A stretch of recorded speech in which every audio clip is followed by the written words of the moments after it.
안녕하세요. 이매진 이재영의 탐나는 재테크 시간입니다. 오늘도 돈 공부를 함께 해보도록 하겠습니다. 예, 반갑습니다. 공부는 열심히 해요. 늘. 네, 한 주를 시작하는데 오늘 월요일이죠. 월요일의 남자 전인구 대표와 오늘은 2022년 주식시장을 전망해 보도록 하겠습니다. 대표님 어서 오세요. 아, 반갑습니다. 자, 어느 쪽으로 갈까요? 네. 2022년 주식시장입니다. 상승이냐 하락이냐. 뭐 부채도사예요? 아니, 복채가 좀 나오면 좀 맞추고 싶은데. 그래. 예, 그쵸. 뭐가 있어요? 이건 사실 신의 영역이다. 이걸로 가는 거죠. 그죠? 예. 네. 근데 저는 우선은 뭐 그냥 저도 이제 하나의 투자자이기 때문에 제 투자는 상승에 강하게 이제 믿고 투자를 하고 있어요. 상승. 예.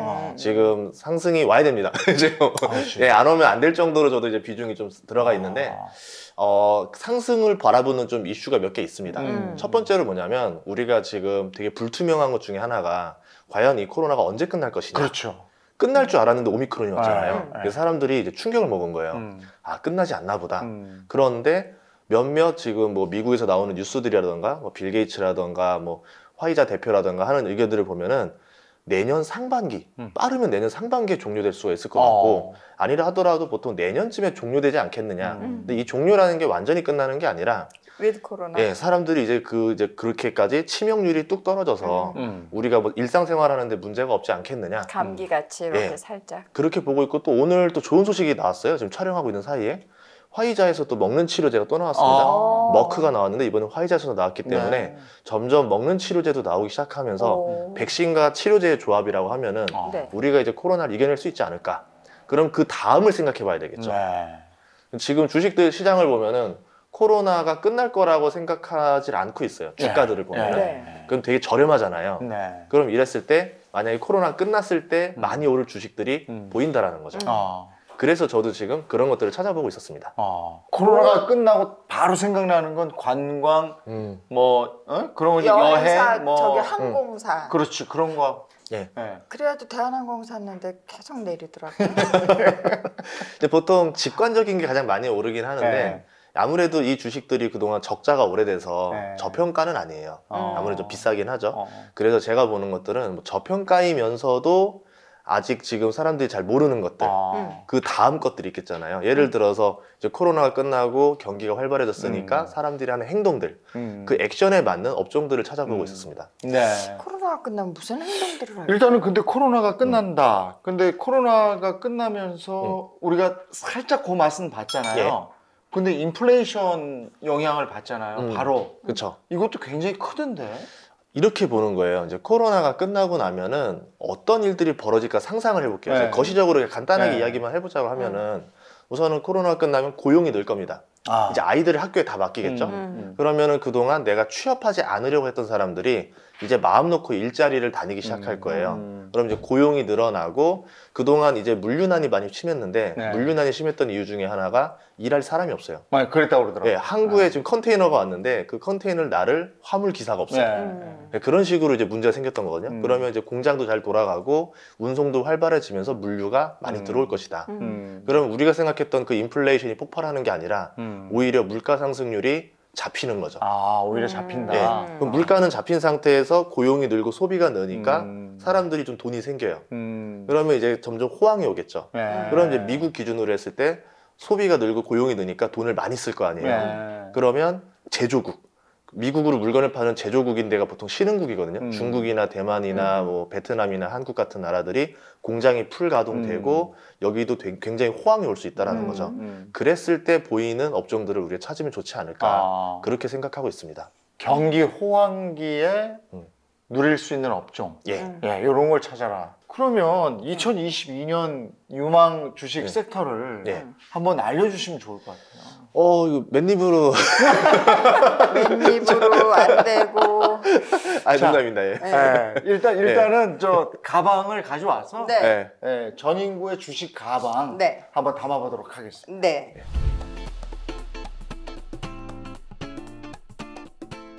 네, 오늘 준비를 아주 많이 해봤어요. 2022년도에 우리가 눈여겨봐야 될 주식 것들인데 가방에 네. 뭐 이게 지금 다 중요하다는 얘기예요? 자, 저는 이제 5개를 준비했는데 여기 또 제작진 분들께서 네. 이렇게 골고루 다 또 만들어 주신 거예요. 이건 뭐를 해도 그리고 이거 다 사놓으면 근데 뭐가 돈이 없으니까. 근데 이렇게 보니까 다 괜찮아요.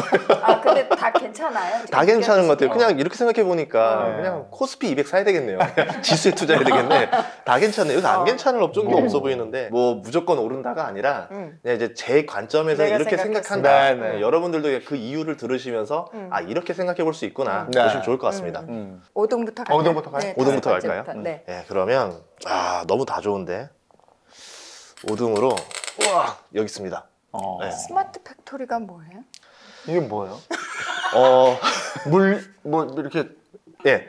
이거 예전에 하나 예시를 들어드릴게요. 베트남에 아디다스 공장이 있었어요. 네. 그때 이제 굉장히 수천 명의 직원을 데리고 했었는데 이 공장이 그대로 독일로 들어갑니다.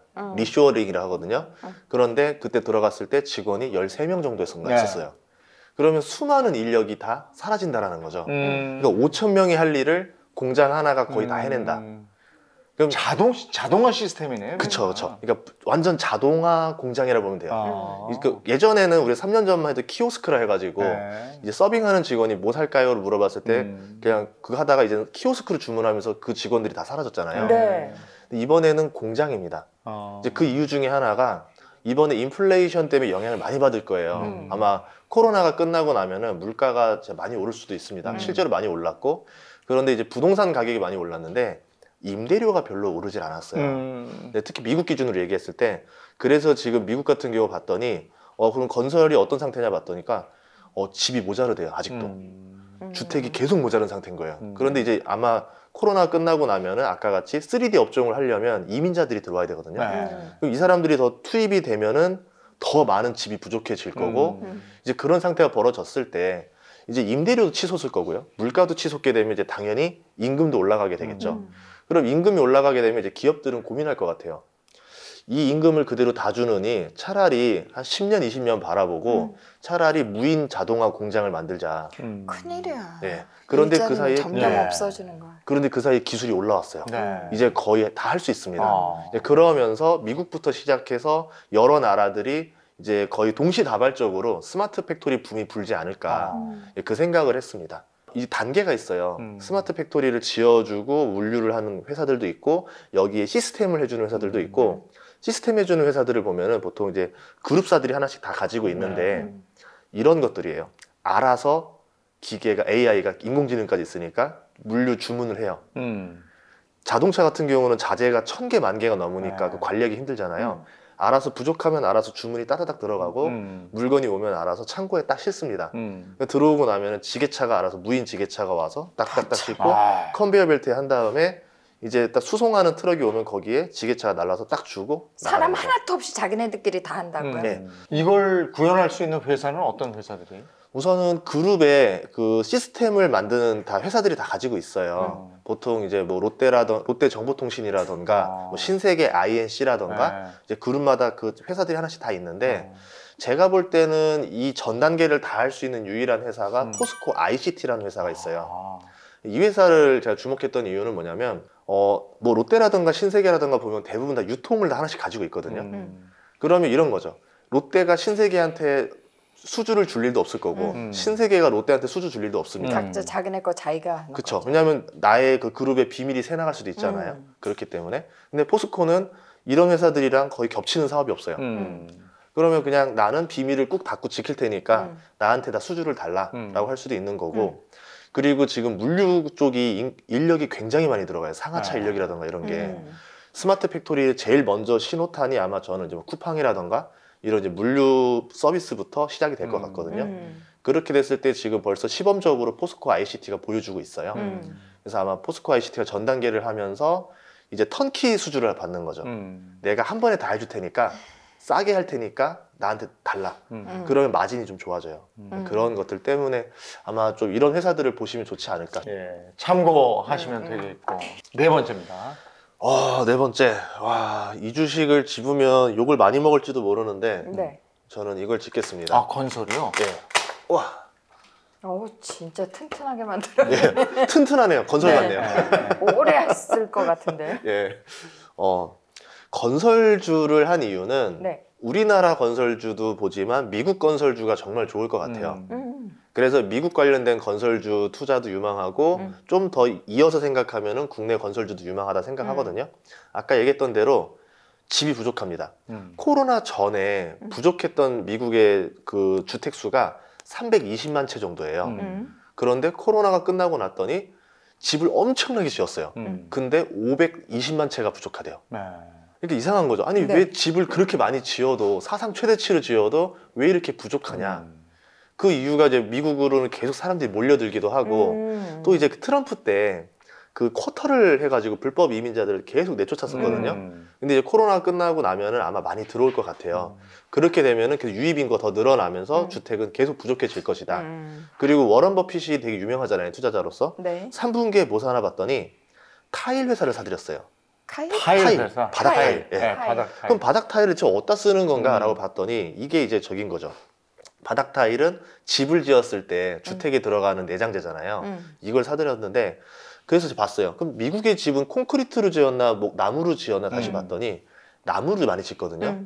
나무 가격이 사상 최대치로 뛰었습니다. 지금. 예, 뭐 투기가 붙은 수준까지 올라갔는데 이렇다는 얘기는 미국 내에서도 주택이 부족하다는 건 다 아는 사실이고 이제 그거 가지고 누가 어떻게 돈을 벌 수 있을까를 생각하면서 이제 뭐 투기까지 붙은 상태다. 이제 그러면은 집 공급이 많이 늘어나니까 뭐 저평가된 기업 중에서 건설 수주를 받을 수 있는 기업들을 투자하면 어떨까 생각을 해본 겁니다. 네. 예, 그래서 제가 생각한 것 중에서는 세계 1위 그 건설 장비 회사가 있어요. 캐터필러라고 있습니다. 네. 영어로 치면 캣, 고양이, CAT. 예. 캐트필러라는 회사가 있고요. 거기에 이제 아크 인베스트로 유명한 돈나무 누나, 캐시우드 누나가 예, 주식을 또 사들이고 있죠. 이제 그래서 그렇게 돼 있고 두 번째는 뭐냐면은 굴삭기, 소형 굴삭기를 많이 해요. 미국 같은 경우는 집 수리나 이런 걸 자기가 스스로 하기 때문에 굴삭기를 많이 가지고 있는데 또 거기에 또 강력한 회사인 밥캣이라는 회사가 있거든요. 미국 내에서. 근데 그 회사가 10몇 년 전에 두산에서 사들였습니다. 두산 밥캣이라 부르죠. 그래서 그 주식을 사려면은 우리나라에서 살 수가 있어요. 두산 밖에. 예, 미국 건설주인데 국내에서 살 수 있는 주식이 두산 밥캣이다. 예, 이렇게 볼 수 있고요.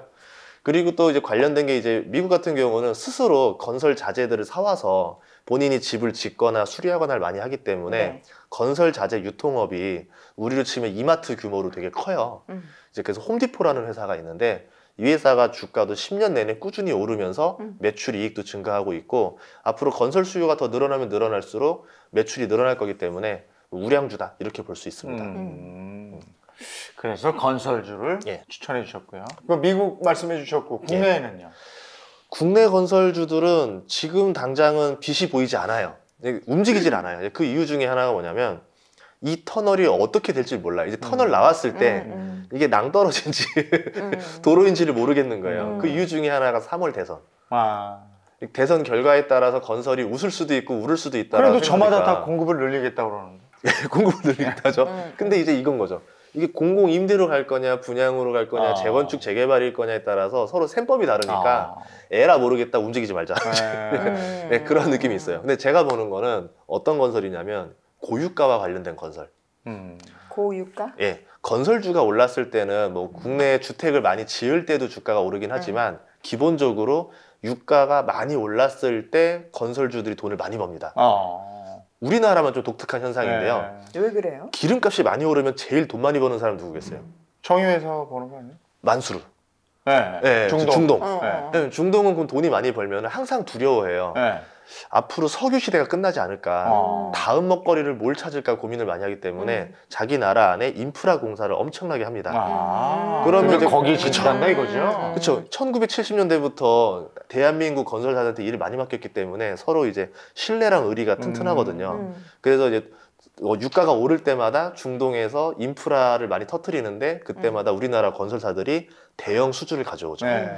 뭐 집을 짓는 것보다 훨씬 더 많이 돈을 벌어요. 뭐 한 번 했다 하면 뭐 조 단위로 돈을 예. 수주를 받기 때문에 그러면 그걸 할 수 있는 업력이 있는 회사들 대표적으로 뭐 현대건설 그리고 뭐 DLENC, 뭐 GS건설, 삼성물산 거기에 이제 엔지니어링 설계사들이 있거든요. 삼성 엔지니어링이라던가 2월 달에 상장할 현대 엔지니어링이라던가 이런 회사들이 매력이 있어요.